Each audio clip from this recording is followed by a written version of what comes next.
Hi అండి అందరికీ.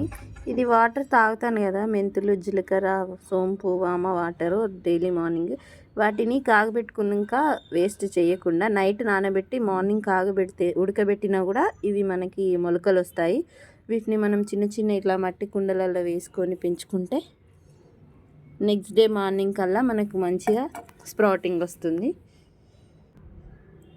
ఇందులో మనకి మెంతులు త్వరగా స్ప్రౌట్ వస్తాయి. వాటిని మనం ఎప్పుడు రెగ్యులర్గా చేసుకున్న చట్నీస్లలో వాటిలలో యాడ్ చేసుకుంటే హెల్త్కి మంచిది, ఇంకా వేస్ట్ అవ్వకుండా మనం మంచిగా యూజ్ అవుతాయి.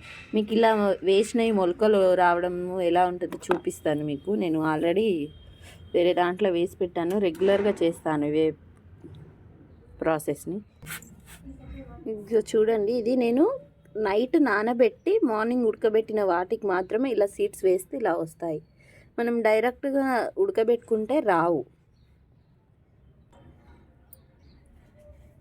ఇలా వీటిని మనం మంచిగా చట్నీస్లలో యూజ్ చేసుకోవచ్చు, పప్పులో యూజ్ చేసుకోవచ్చు. మేతి కూర వల్ల చాలా మనకి మంచి యూజెస్ ఉంటాయి బ్రెస్ట్ ఫీడింగ్ ఇచ్చే మదర్స్కి. మేతి కూరతో పాటు వేరే సీడ్స్ కూడా ఉంటాయి కదా, అవేవో సీడ్స్ ఇందులో వెళ్తున్నాయి. పెద్దగా అయితేనే తెలుస్తుంది మరి ఇది ఏం సీడ్స్ అనేది. ఓకే అండి, బాయ్. వీడియో నచ్చితే సబ్స్క్రైబ్ చేసుకోండి. Thank you for watching.